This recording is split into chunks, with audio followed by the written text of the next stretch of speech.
Dans une interview à Top Congo, Jean-Pierre Bemba a tenu des accusations graves contre vous.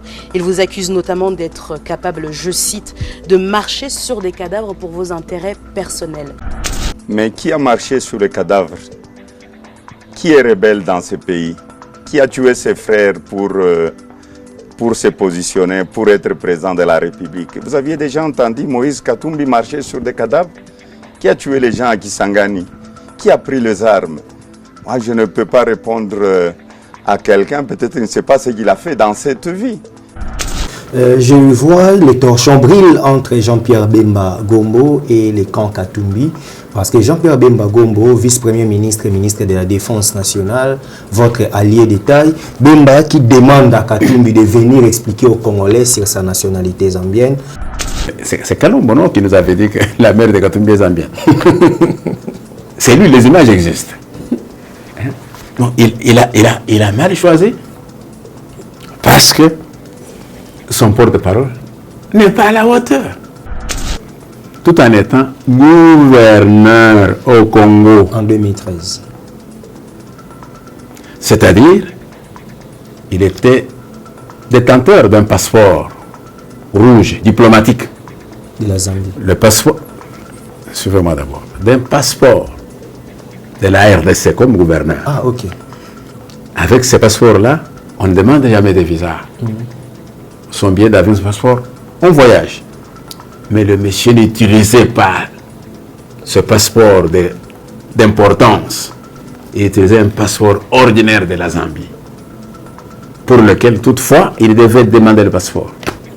Et il a effectué, en ce temps-là, plus de 37 voyages pour aller aux États-Unis, sans parler d'autres pays dans ce monde ici. Avait-il de la considération pour ce pays? Avait-il de la considération pour ce pays? Où se trouverait le mensonge de Jean-Pierre Bemba? Vous ne savez pas que sous Kabila, je crois 2 ou 3 ans avant la fin de son mandat, il avait téléchargé ou confisqué le passeport congolais de Katumbi. Vous ne savez pas ça? Mais qui lui a donné le passeport congolais? N'est-ce pas Félix Antoine Tshisekedi Tshilombo? Mais avant qu'il prenne ce passeport-là actuel, comment il voyageait? Puisqu'il était tout le temps dans le monde entier. Lui qui n'était pas citoyen de ce pays-là, comment il pouvait tout le temps voyager sans le passeport de son pays? Alors quand on dit qu'il est étranger, c'est vrai de sa bouche, non, n'est-ce pas, qu'il disait aux Juifs en France qu'on ne l'aime pas au Congo puisqu'il est juif, parce que son père est juif. Est-ce que c'est venu d'un Congolais ou de sa propre bouche?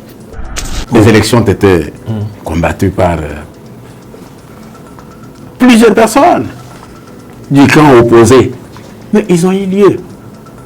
Et lorsqu'il parle de chaos, élections chaotiques, là où il y a eu une manifestation matérielle de la tricherie, de la fraude, c'était en faveur de qui? Cette fraude-là, c'était en faveur de ceux-là qui disent qu'ils sont prêts à mobiliser, à préparer pour mettre fin à notre pouvoir, à préparer la rébellion. C'était le groupe à qui? Quand Nanga fait la déclaration, avant de faire cette déclaration-là, qui était au Kenya? Kagame était au Kenya. Moïse Katumbi était au Kenya. C'est quand les deux la quittent que Nanga fait sa déclaration. Nanga traite le président Tshisekedi des présidents sortants et il dit qu'il n'engage plus la RDC. Vous savez quoi? À moins d'être malade mental pour faire de telles déclarations. Le président Tshisekedi n'a pas fait un coup d'État pour être chef de l'État. Okay. Il a été élu en 2018. Il a terminé en beauté son mandat. Et il vient d'être réélu. Maître Didier d'Entrée de jeu, je vous félicite parce qu'on avait fait une émission la fois passée où vous aviez confirmé qu'il y aura les élections et nous avons vu des élections. Qu'est-ce qui vous a animé de croire qu'il y aura des élections le 20 décembre? C'est une joie que vous puissiez reconnaître cela. 1. La Constitution congolaise prévoit qu'il y ait élection tous les 5 ans. Notre président de la République, son Excellence Félix Antoine Tshisekedi Tshilombo, du haut de la tribune des Nations Unies lors de la dernière Assemblée générale à New York, tout comme au cours de ces différents voyages à travers le monde, il confirmait sans aucune hésitation que cette année 2023 était une année électorale et qu'en décembre, il devait y avoir des élections.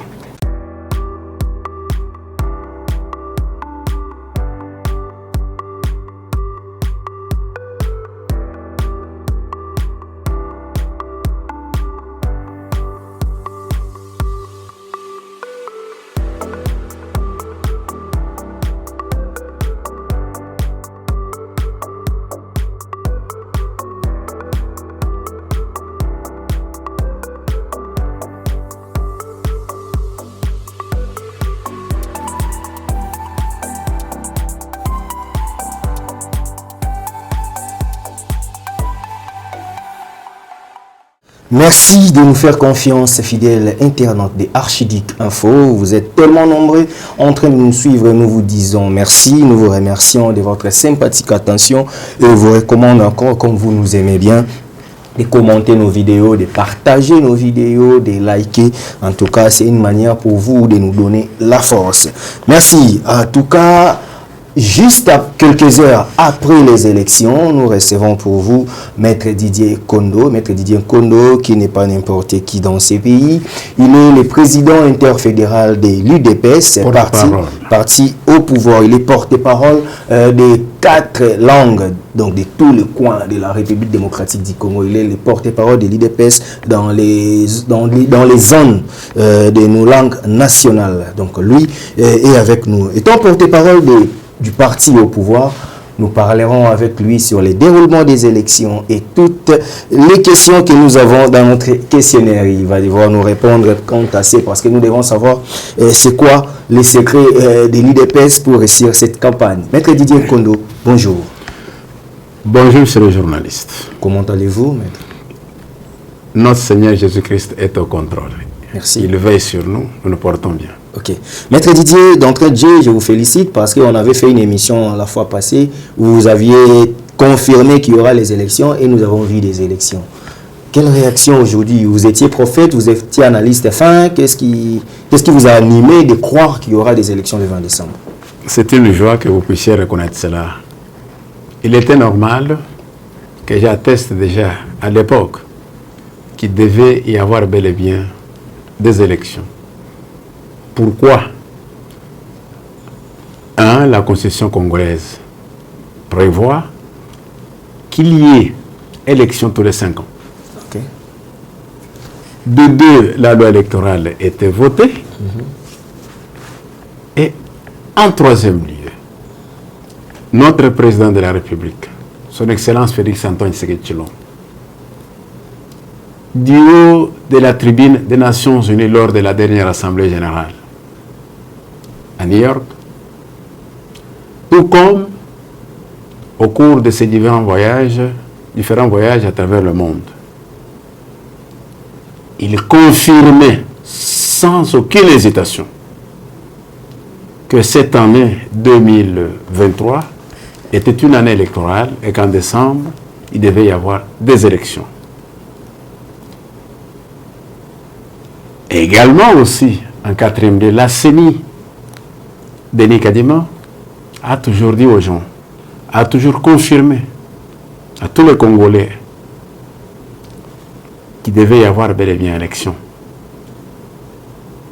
Cela me donnait la force de confirmer haut et fort la tenue des élections que nous avons vu se dérouler hier, dont une petite partie va se dérouler aujourd'hui. Donc, j'avais l'assurance, parce que nous avons un chef de l'État qui dit qu'il va faire, il fait. Nous l'avons vécu hier, il y a eu de grandes inaugurations dans cette ville.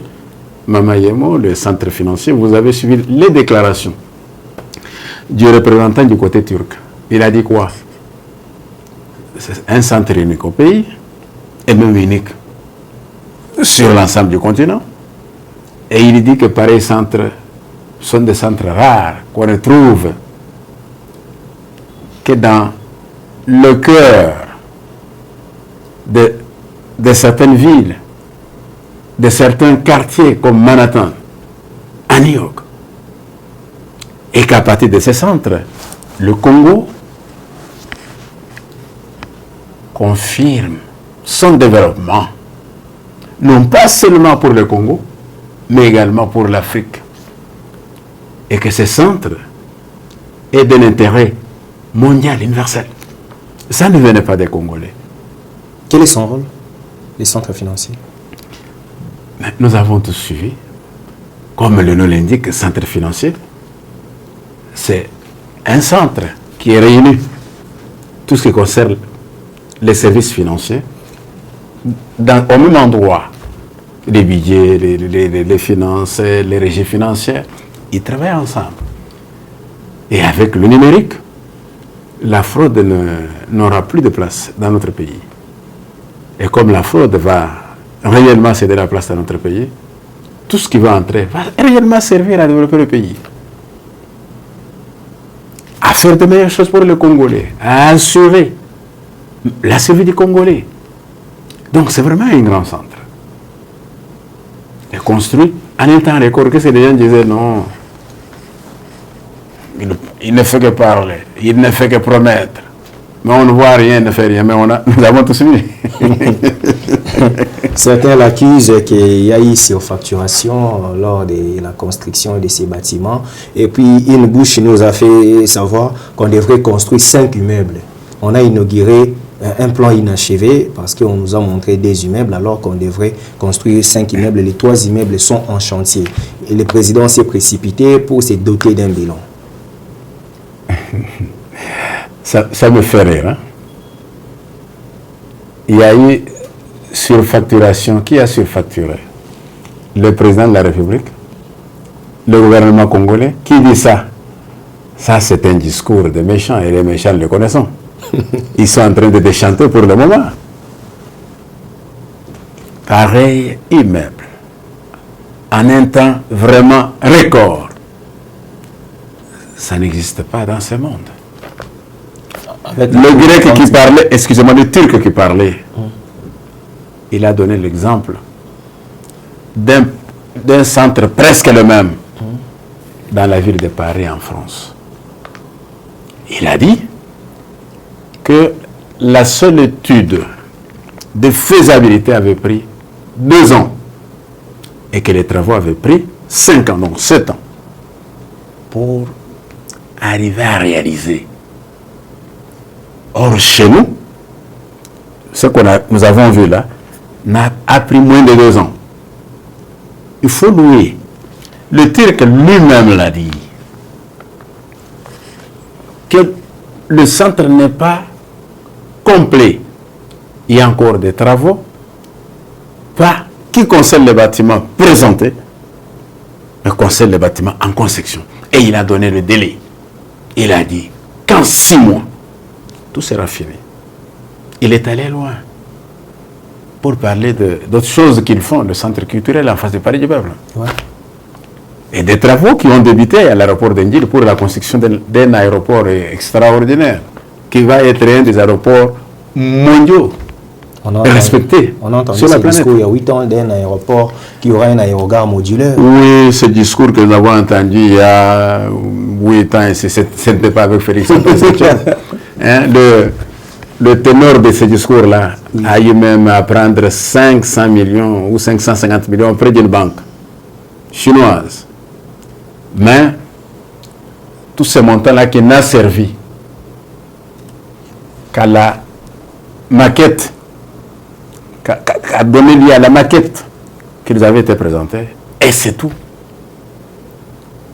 Nulle part aucun débit de travaux, nulle part aucun entreposage de matériel et de matériaux de travail. Mais avec Félix Antoine Tshisekedi Tshilombo, l'élu du peuple congolais, l'élu de Dieu, les travaux ont commencé. Maintenant, je veux qu'on revienne sur les élections. Les gens ont voté, nous avons vu la tendance et je reviens encore à la dernière émission qu'on a enregistrée avec vous. Nous avons vu, je ne dirais pas les radicales, mais celui qui doutait vraiment de cette tenue des élections, le cardinal Fridolin Ambongo, lui-même étant bon citoyen, prêcher l'exemple, il est allé voter. Comme le vote est secret, on ne sait pas dire qu'il a voté, mais au moins, le cardinal est allé remplir ses devoirs comme bien civique. Vous êtes d'accord aujourd'hui que l'Église catholique accompagne les processus? L'Église catholique congolaise, et que nous avions tous suivi, Jean-Pierre même, qui parlait d'une grande organisation religieuse sur le plan national qui se préparait à saboter. Et je ne dis pas que c'est l'Église catholique, puisque lui non plus ne l'a pas cité. Vous comprenez? Mais d'après une multitude de déclarations tapageuses de la Cinco, l'Église catholique n'accompagnait pas le système électoral, mettait toujours en doute tout ce qui venait de la CENI, l'unique institution établie dans notre pays en ce qui concerne les élections. Toujours en doute. Toujours en doute. Et quelle avait été la dernière déclaration d'Ambonga? Pour lui, il n'y aura pas élection le 20 décembre. Mais hier, tout le monde l'a vu à travers les images. Aller voter, c'est-à-dire il reconnaît l'autorité de la CENI qui a organisé ces élections-là. Et c'est une bonne chose. C'est une contrainte? Contrainte par qui? Ce n'est pas une contrainte, c'est la loi. Lorsqu'on respecte la loi, on peut parler d'une contrainte? Non. Mais c'est une bonne chose. Il y a eu élection. Il pouvait refuser d'aller voter compte tenu de ses prises de position, mais il est allé voter, c'est-à-dire il a reconnu l'autorité. Mais on critique l'organisation des élections. Aujourd'hui, en tout cas, plusieurs langues traitent des présidents de la centrale électorale de Nika d'amateurs. Lui qui faisait preuve, lui qui disait qu'il était vraiment un expert, mais les gens ont découvert ses faiblesses à travers la tenue des élections. Les déroulements n'étaient pas fameux, les déroulements étaient vraiment catastrophiques. La France 24, nos confrères de la France nous parlent des élections chaotiques en République démocratique du Congo, vu qu'il y avait des centres non travaillés jusqu'au soir. Les élections, pour une première fois, nous avons connu les élections à 2 jours. Aujourd'hui, tout le monde peut se permettre maintenant de critiquer la CENI. Plusieurs langues qui se déchaînent contre l'organisation de ces élections, contre la tenue de ces élections. Plusieurs langues qui viennent de quel camp? Parce que nous savons qu'il y a 2 camps dans notre pays. Ok. Il y a le camp de la majorité au pouvoir, notre camp. Et il y a le camp de ceux qui se disaient ou qui se disent opposants sans l'être, puisqu'on ne voit pas en quoi ils sont opposants. On ne voit pas. Vous proposez. Veuillez m'excuser. Okay. Ça, c'était notre discours. Ouais. Hein? Ça, ne faisons pas du méli-mélo. Parlons de ce pourquoi vous êtes venus ici.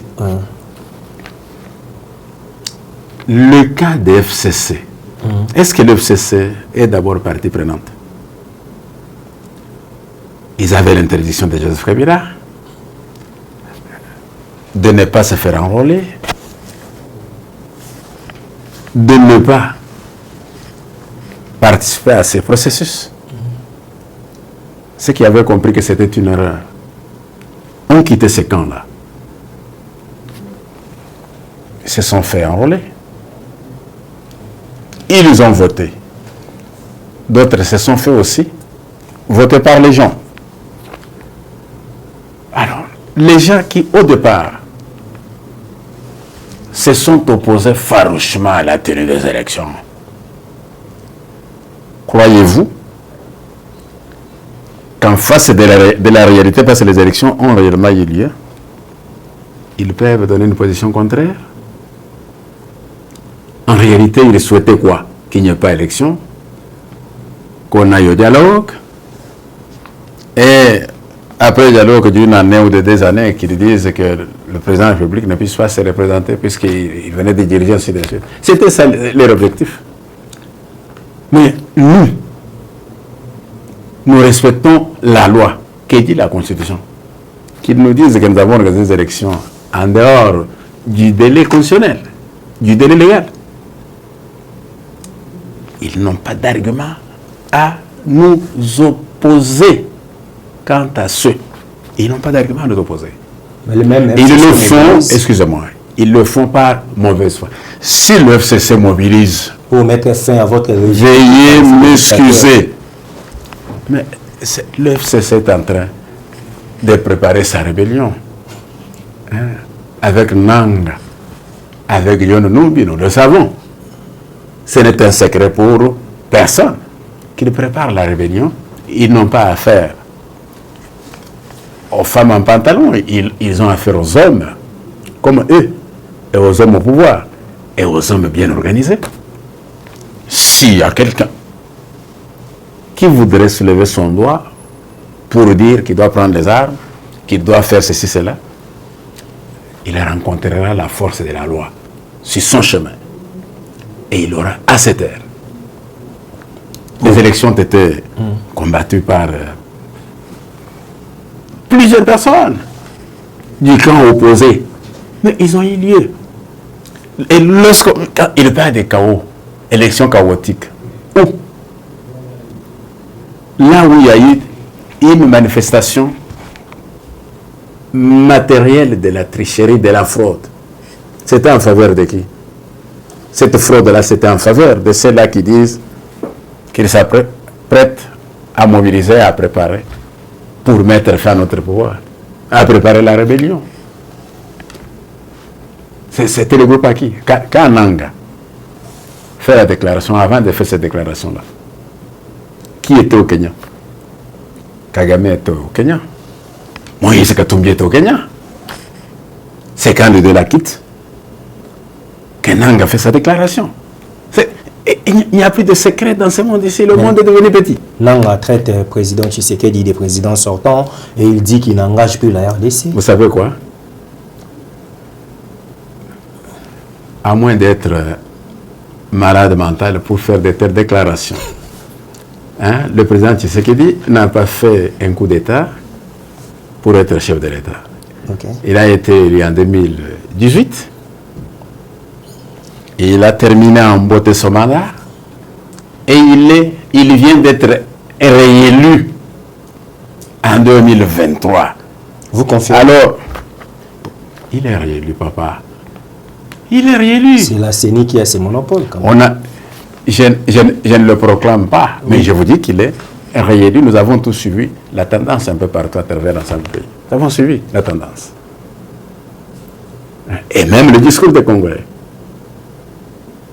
Les Congolais ont compris, ce n'est pas des petits-enfants. Ce n'est pas des petits-enfants. Donc, ils perdent leur temps. C'est comme l'on dit, que le chien aboie et la caravane passe. Le président de la République est là. Il est assis sur son fauteuil. C'est un élu de Dieu, c'est un élu du peuple congolais. Nous devons retenir que tout celui qui les combat, juste par la haine, par la jalousie, il combat Dieu. Et Dieu va le combattre. John Numbi combat Dieu. Il combat Dieu. Il veut que l'armée puisse se prendre en charge. J'ai dit, il combat. Non, c'est une incitation de nos FARDC à commettre des infractions, ainsi de suite. Mais il se trompe, puisque nos éléments de FARDC ont compris, depuis que le pays est indépendant, c'est que le président qui a déjà équipé les forces armées de notre pays, comme Félix Antoine Tshisekedi, qui leur a déjà donné une formation continue, faire voter des lois pour assurer cela au niveau de l'Assemblée nationale. C'est une première. C'est une première. Dieu n'a pas étudié, il est normal qu'il dise ce qu'il dit. Il n'a pas étudié. Comment il est devenu général? Oui, c'est un remerciement. quand on est là à dénoncer les autres auprès de ceux qui étaient au pouvoir à cette période-là, il était normal qu'il soit récompensé. Il était normal. Il est le neveu de l'ancien général de la police nationale, Kifwa. Il a été approché par Kabila, puisqu'il servait de sa besogne. Il a été cité dans beaucoup de choses, de KHBA et ainsi de suite. Donc, sa nomination n'a pas tenu compte d'une quelconque formation, du respect de certains critères. Et il n'y a pas que lui. Beaucoup de généraux qui ont été nommés, des colonels, des officiers supérieurs, à cette période-là, l'avaient été sur base de quels critères? Maître Didier Kondo, il y a plus ou moins 5 candidats à la présidentielle, notamment Fayulu, Mukwege, Anzuluni. Pour eux, on doit réorganiser les élections parce que, en tout cas, ces élections n'ont pas respecté la procédure. Et pour eux, ces élections doivent être organisées par un nouveau bureau de la CENI. Donc, Kadima et consorts doivent partir pour Fayulu, Mukwege, Anzuluni et autres. Les élections doivent être réorganisées. Ça me fait rire, cette déclaration-là. Oh. Qu'elles viennent des personnes intellectuelles, des personnes candidates à la présidentielle du pays, c'est-à-dire des personnes qui ont un certain niveau de réflexion, ainsi de suite. Mais la Constitution est claire.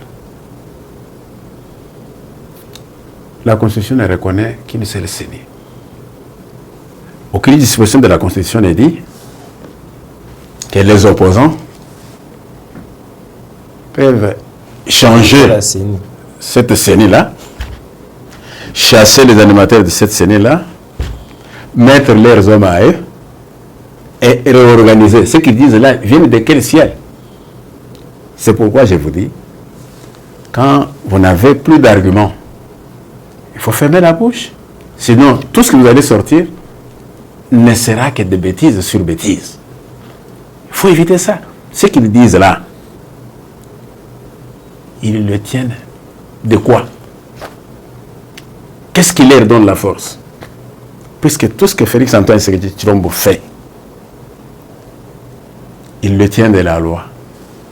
Il respecte cette loi-là.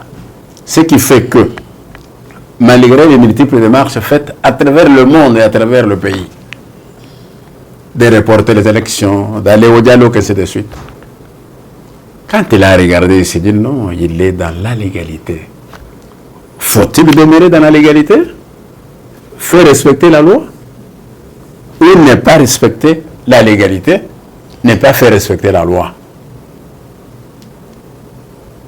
Il ne veut pas accepter de violer la Constitution et les lois du pays. Il a organisé cela. Tout s'est passé en beauté. Je répète, en beauté. En 2011, vous savez combien de personnes ont été tuées à l'issue des élections? Ces élections-là ont été milliards de fois chaotiques. Il y a eu des tueries de la manière qu'on ne peut pas expliquer. Même autour des stades-là. Le 26 novembre 2011, j'ai échappé à la mort. Ah, moi également, j'avais échappé à la mort. C'est ça les élections qui étaient chaotiques. Mais ils les avaient acceptées. Ils ont travaillé dans ces régimes-là et issus de ces élections-là. On dit que Ngoïmoulunda est mieux fois expert que Kadima. Vous savez quoi? Ils ont même demandé pardon à titre posthume à Abbé Malumal. Vous savez quoi? Il faut avoir beaucoup de respect et de considération pour Denis Kadima. C'est vrai. Vous ne pouvez pas comparer Nanga à Kadima. Vous ne verrez jamais Denis Kadima proclamer les résultats cachés à bord d'un char de combat. Vous ne verrez jamais ça. Vous ne verrez jamais ça. Parce que quand on ne fait plus quelque chose appelé à être rendu public, cela signifie qu'il y a une vérité qu'on cache. Et cela a été le cas de Ngoïmoulunda. Mais Denis Kadima ne fera jamais cela. Denis Kadima est un grand expert en matière électorale, attesté même par le plus grand centre au monde qui s'occupe de cela, le centre Carter. Et reconnu Denis Kadima et a a de la considération pour Denis Kadima.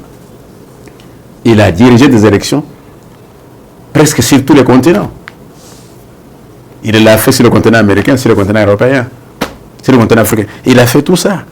C'est comme ça qu'il s'est dit pourquoi il ne peut pas le faire dans son pays. Et il l'a fait de la manière la plus belle. Même les ambassadeurs qui doutaient, après avoir causé avec lui, ils lui ont demandé quoi? De continuer. Même les États-Unis. Donc, quand on ignore de quelque chose et qu'on se met à parler comme n'importe qui peut parler, c'est-à-dire on a perdu quelque part la tête.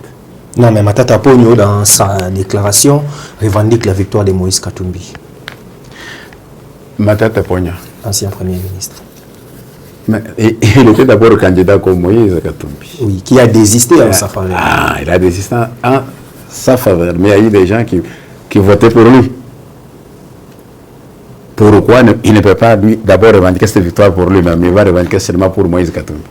Est-ce que Matata, non pas seulement comme candidat, à partir de l'affaire Boukangalonzo, du comportement qu'il a affiché, de tout ce qu'on lui a reproché et qu'on continue à le reprocher dans l'affaire Boukangalonzo, est-ce qu'il était de bon cœur avec notre régime, avec notre président de la République? Je dis non. Et même en étant candidat, c'était par défi. C'était pour faire voir que on ne peut rien de faire. Lui est capable de cela, ainsi de suite. C'est ainsi qu'il va devenir candidat, puisqu'il est kabiliste. Katumbi et Kabila, c'est une même personne, sur le plan politique. Ok. C'est une même personne. Ils ont travaillé ensemble. Alors, comment veux-tu qu'il puisse reconnaître la vérité, qu'il puisse reconnaître la victoire à celui qu'il n'aime pas? Et je dis bien qu'il n'aime pas. Mais Katumbi fait des plaintes pendant la campagne électorale, il y a eu des marées humaines. Et le camp Katumbi pense que les élections ne sont pas bien organisées, mais dans tous les cas, c'est plutôt leurs candidats qui sortiront. Vous savez quoi? Quand on va pirater les images, quand on va trafiquer les images, changer les images, c'est ça faire le plan?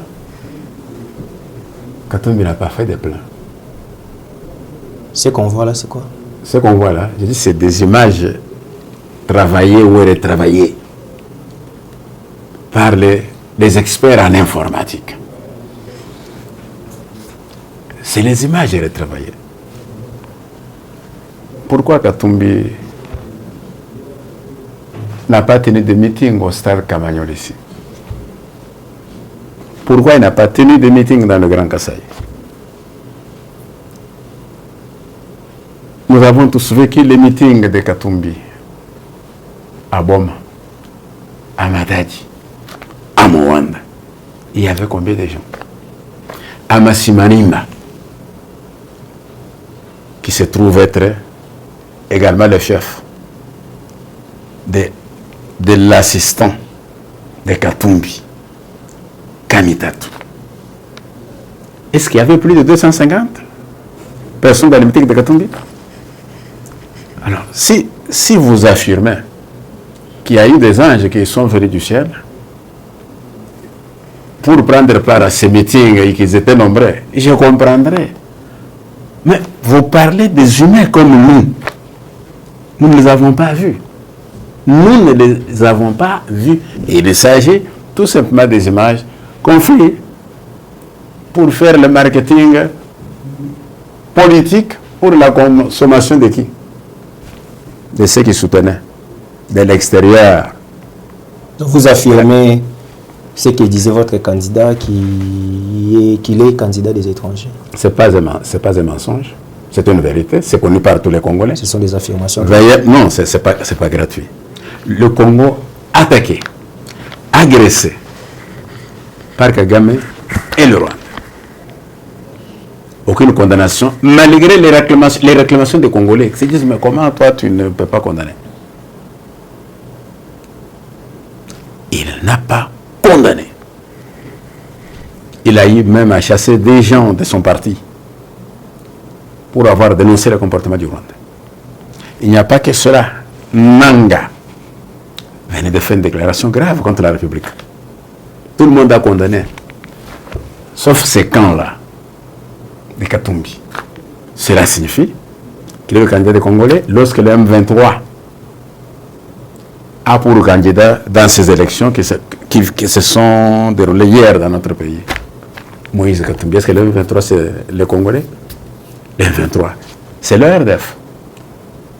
C'est un nom d'emprunt, juste pour cacher la réalité. Nanga, de l'étranger où il est, leur candidat c'est qui? Donc vous avez un candidat qui est favorable à l'ennemi du peuple congolais, au tueur du peuple congolais, à celui qui assassine le peuple congolais. Or, celui qui est l'ennemi du peuple congolais est connu, c'est Kagame. Mais que lui ne condamne pas. Il pactise avec lui. Comment nous ne pouvons pas affirmer avec courage qu'il est un candidat de l'extérieur? Maître Didier, nous sommes à la fin de notre entretien, mais je vois les torchons brillent entre Jean-Pierre Bemba Gombo et les camps Katumbi, parce que Jean-Pierre Bemba Gombo, vice-premier ministre et ministre de la Défense nationale, votre allié de taille, Bemba qui demande à Katumbi de venir expliquer aux Congolais sur sa nationalité zambienne à partir de la déclaration de cette opposition. Nous avons vu des réactions à chaud. Là, je cite Francis Kalombo Ntamboué qui dit que Bemba ne peut pas dire ça à Katumbi parce que Bemba n'est qu'un héritier, il vit encore chez ses parents jusqu'au jour d'aujourd'hui. Bemba a fait la prison, peut-être qu'il a perdu la tête. Bemba c'est un rebelle, Bemba c'est quelqu'un qui a trahi la nation avec l'Ouganda. Aujourd'hui, les deux camps, les camps MLC Union Sacrée, UDPS, alliés, et les camps Katumbi, qu'est-ce qui ne va pas? Vous avez accepté que Bemba puisse aller au front comme ça avec son frère Katumbi. Mais s'il vous plaît, je commence par vous dire que Jean-Pierre Bemba, tout en étant héritier, comme vous le dites, sur le plan des biens, puisque son père était un patron, il fut à un moment donné pendant longtemps le premier patron de la FEC en RDC. Mais n'oubliez pas que Jean-Pierre Bemba a été vice-président de ce pays. Et vice-président de quoi? De l'ECOFIN. Cet homme-là peut se dire que pour qu'il vive, pour qu'il soit à l'aise, il faut nécessairement le bien de son père. Est-ce que c'est vrai ça? Et de deux, un héritier. Héritier de quoi? Héritier politique? Il n'est pas héritier politique de son père. C'est quelqu'un de très bien formé. C'est quelqu'un qui, à un moment donné, a pris les armes, comme les autres, pour revendiquer et faire respecter les droits du peuple congolais. Et cela l'a amené à diriger comme numéro 2 de ce pays ici, dans l'ensemble. Jean-Pierre Bemba était presque le leader de l'opposition congolaise, au palais du peuple ici. Alors vous voulez dire que Francis Kalombo dit que c'était... Lui, Francis Kalombo, il est qui? Lui, il est héritier de qui? Il a déjà été qui dans ce pays ici? À part le fait de suivre Moïse Katumbi. Si Jean-Pierre Bemba dit, est-ce qu'il a mal parlé? Nous étions à quelle période? Des combats électoraux. Devait-il ménager un candidat du cas adverse? possédant de vérité, de réalité, pour détruire ces candidats, devait-il les garder pour lui-même? Ne serait-il pas considéré comme traître par son camp s'il ne l'avait pas fait? Mais il a poussé son raisonnement très loin. Il l'a cloué pratiquement au mur. La preuve en est que Jean-Pierre Bemba Gombo n'est pas allé parler en France, ni en Amérique, ni en Asie, ni dans un autre pays africain, mais ici au Congo, où Katumbi se trouve. Pourquoi? Tout le monde a droit à la parole, n'est-ce pas? Pourquoi ne pouvait-il pas demander aux mêmes journalistes de l'interviewer pour qu'il rencontre tout ce qui venait de Jean-Pierre Bemba? Mais il a mandaté son porte-parole adjoint, Kalombo Ntambwe. Donc lui, quand il cherche à devenir président de l'IPI, c'est pour avoir toujours un porte-parole. Il a mandaté Kalombo, qui a tort de raconter n'importe quoi. C'est Kalombo, non, qui nous avait dit que la mère de Katumbi est zambienne. C'est lui, les images existent. Donc, il a mal choisi parce que son porte-parole n'est pas à la hauteur. Il doit dire des choses correctes et d'une manière rationnelle, pas versée dans les sentiments. Ça n'a pas de sens. Ça n'a pas de sens. Donc, je comprends. Il n'a rien dit contre les déclarations de Jean-Pierre Mbemba. Il n'a rien détruit. Et tout ce que Jean-Pierre Mbemba a dit, en majorité, était relayé et confirmé par les liaiseurs Tambou. Beaucoup de gens l'ont confirmé. Quand il dit que le monsieur, tout en étant gouverneur au Congo en 2013, c'est-à-dire, il était détenteur d'un passeport rouge, diplomatique. De la Zambie. Le passeport, suivez-moi d'abord, d'un passeport de la RDC comme gouverneur. Ah, ok. Avec ce passeport-là, on ne demande jamais de visa. Son billet d'avion, ce passeport, on voyage. Mais le monsieur n'utilisait pas ce passeport d'importance. Il utilisait un passeport ordinaire de la Zambie, pour lequel, toutefois, il devait demander le passeport. Et il a effectué, en ce temps-là, plus de 37 voyages pour aller aux États-Unis, sans parler d'autres pays dans ce monde-ci. Avait-il de la considération pour ce pays? Avait-il de la considération pour ce pays? Où se trouverait le mensonge de Jean-Pierre Bemba? Qu'est-ce qu'il aurait mal dit? Devait-il garder cela comme secret? Vous ne savez pas que sous Kabila,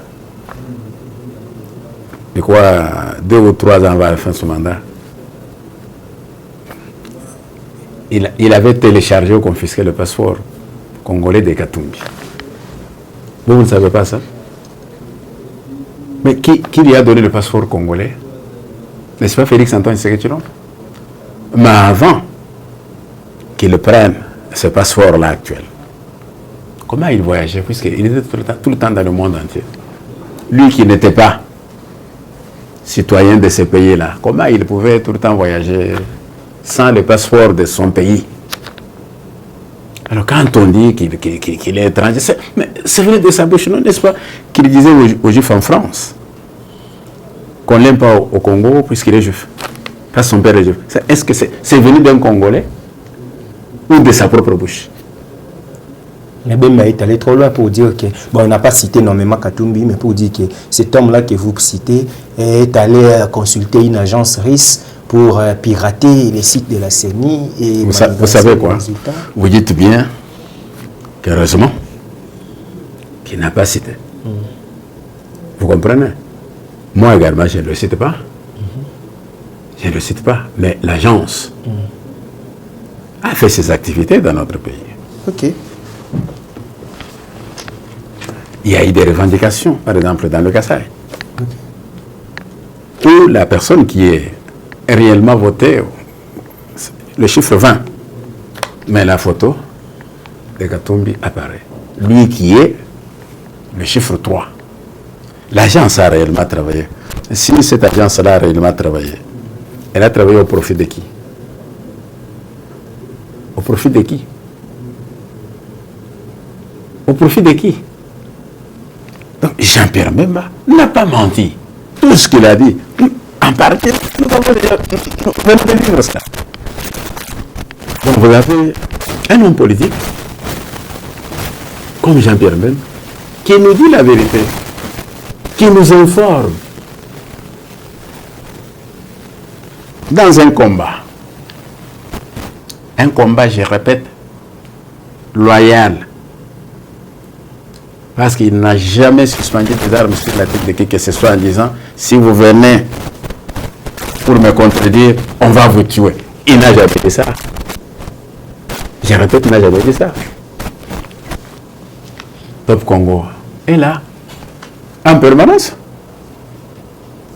Si ceux qui disent que Jean-Pierre Bemba s'est mal exprimé, qu'il aurait dit des contre-vérités, de tout ainsi de suite, qu'il les aille nous le dire, c'est Top Congo.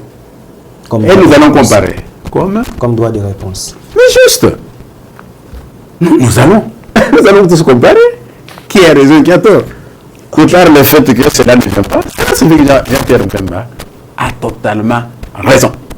Une dernière question, nous sommes arrivés à la fin de cette émission. Maître Kondo, certains de la majorité présidentielle pensent que Kabila est derrière Katumbi. Est-ce que vous aussi, vous analysez comme tel qu'il y a une mutualisation des forces entre les cadres du FCC et les camps des Ensemble pour la République? Veuillez m'excuser. Vous savez, ce n'est pas à tort. Et nous pouvons le dire, ce n'est pas à tort. Comment? Ils ont refusé le processus électoral dès son début et jusqu'à sa fin. Il prophétisait le malheur, rien n'ira. Le pays sera embrasé. Mais quand tu le constates, que rien de tout ce qu'il prophétisait n'est arrivé, que celui qu'il combattait, c'est celui que le peuple aime, que le peuple a réellement élu. Sans attendre même la proclamation, ils annoncent la mobilisation pour combattre le pouvoir. Ils disent les régimes dictatoriaux. Mais c'est le pouvoir, non? Vous êtes des dictateurs. Ils annoncent la nouvelle rébellion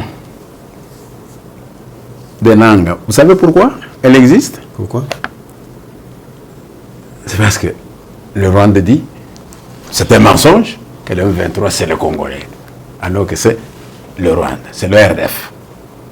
Maintenant, il faut prendre celui qui est reconnu comme Congolais, qui a eu des postes au Congo, Nanga, pour qu'on dise que c'est les Congolais qui mènent une rébellion contre le régime en place. Nous disons que Nanga vient. Il n'a pas affaire aux femmes, il a affaire aux hommes. Mais aux hommes qui sont au pouvoir et qui sont très organisés. Merci, Maître Didier. Je vous en prie. C'était les derniers mots de Maître Didier Nkondo. Nous vous disons merci d'être là pour nous. Je vous en prie. C'était un réel plaisir de les recevoir. Il est le porte-parole de l'espace linguistique de l'IDPS, donc nos 4 langues nationales, tout ce qui s'exprime en ces langues. Leur porte-parole est ici pour le compte de l'UDPS. Donc, Maître Didier Nkondo, notre invité cadre de l'IDPS, l'Union pour la démocratie et le progrès social. Maître Didier Nkondo a répondu à toutes nos questions. Vous étiez nombreux en train de nous suivre. Nous vous disons un grand merci. C'est par ici que nous bouclons complètement cette émission. Merci à notre ingénieur réalisateur Starly Lima pour la réalisation complète de cette émission. Vous et moi, nous allons nous retrouver très prochainement pour un nouveau numéro de cette émission. D'ici là, portez-vous bien. Bye.